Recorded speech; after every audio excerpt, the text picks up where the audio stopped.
Yo, actually, speaking of dinner react, right?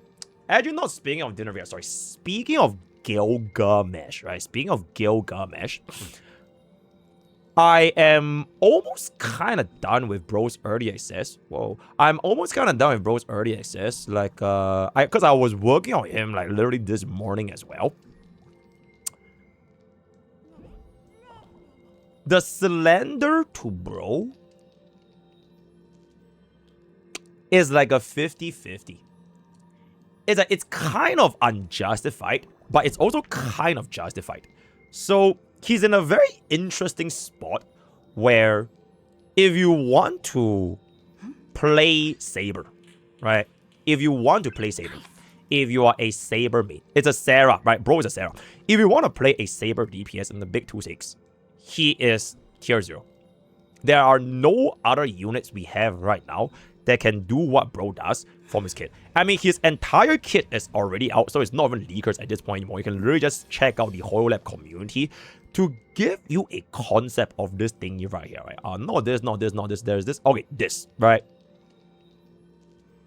Regenerates energy and causes her next ultimate to be more powerful. This particular trace is probably the single most improved upgrade I have seen any unit done for a DPS in a long time. So Saber right now, her current ultimate damage multiplier, I believe is 1100 plus 280. So it's 1380%, while 1380%. With this brand new trace, did I say the multipliers? Okay, I guess they didn't say Bro's multipliers. Did they actually say his multipliers? Fuck, they didn't say. Oh my god, bro. Okay, they didn't say the multiplier. Okay, like, it is a legitimately a insanely good damage upgrade to the point where if you want to keep playing Saber because you love playing Saber, especially for all the Saber, like easy 6 Sabers, right? Like, you have been getting cooked on the tier list for the past 10,000 years. This guy is, without a shadow of a doubt, a valuable upgrade to your team. And the best part is, he's completely free, bro. Right, he's completely free, right? Full E0 S1 for 399. And then he also has a very similar Eidolon characteristic compared to Archer. Both free male units have an insanely good E1. And you can already see Gilgamesh's E1 in the current currency war, which is to unlock his defense down for the entire team, as well as the energy regeneration. So as a Saber main, right, if you really love Saber, I would definitely not have any regrets getting this E0 S1 for free. You don't really need to consider yourself getting an E2 Archer, especially if you don't really care about Archer. And if you want to get another cost upgrade, the E1 is going to be worth it. So that is like the good part of Gilgamesh, right? That is like the good part. Okay, the other 50-50 to Bro's kit, from what I feel so far, is that this team feels a little bit weird to play with, because at this moment, I feel the current best in slot team right now is to make use of units that can give us an action value advance. So for example, RMC is really good. Right, because RMC, not only do you get the true damage, you also have additional charge from Mimi, which is very synergistic with Gilgamesh's kit, because he also has a lot of like energy regeneration, right? And you slap on like an AoE buffer like E1 Tribute or that kind of stuff, it is going to be pretty good. But the thing is, his interest, right? The interest thing on his kit, it has a bit of the backload. Right? It has a little bit of the backload. So you need to wait for a while. Right?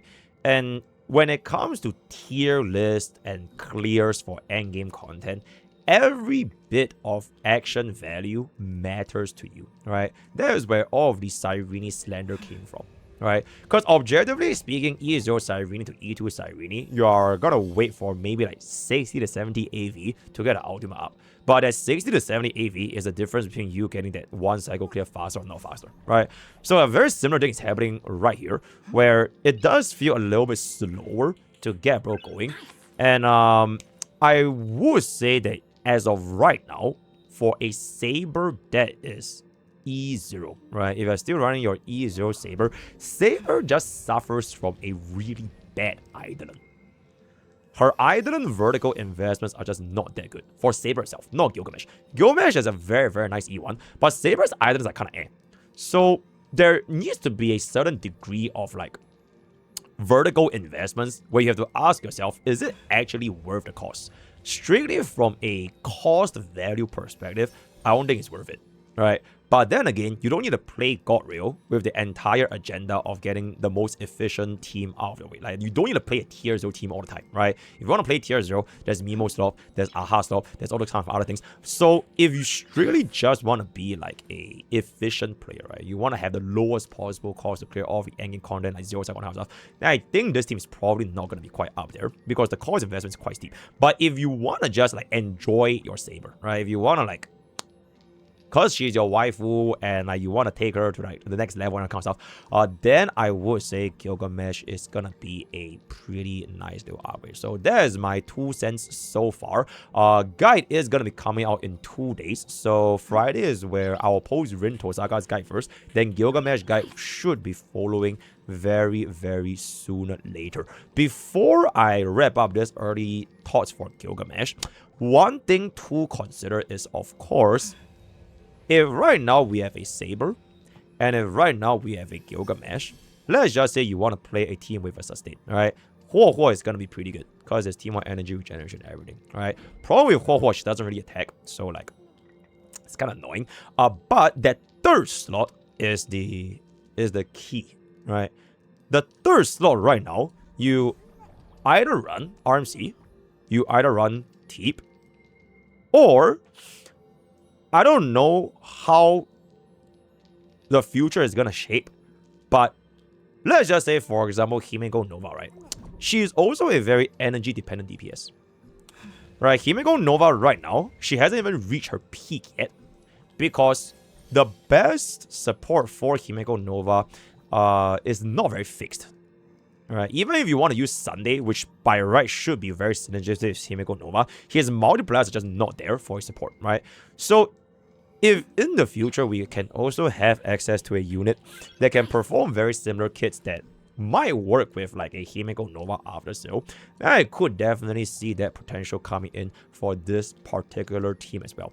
Then from that point, you can kind of decide if you want to play like dual DPS Saber Gilgamesh, or if you want to kind of just see if he can even be like a main DPS.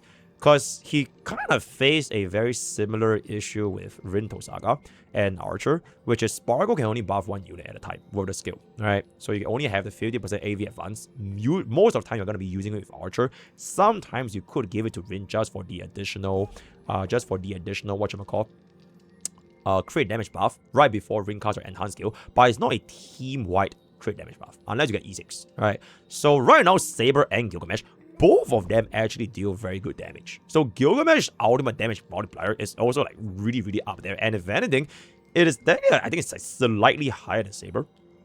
But the question is just how frequently can you get the ultimate off, right? So I will be looking forward to see how the future of version 4 gonna be.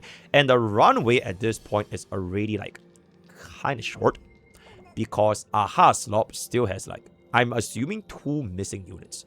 1 Elation Sustain and 1 Elation Support. Unless they ditch the Elation Support, and then that is like the end of like, for example, the main push Zero Wolf. And you slap on an Elation Sustain, you have Spark C, Yao Guang, Elation Sustain, and then you just run Zero Wolf, right? So that will pretty much be that. You have cooled your last cool, my man.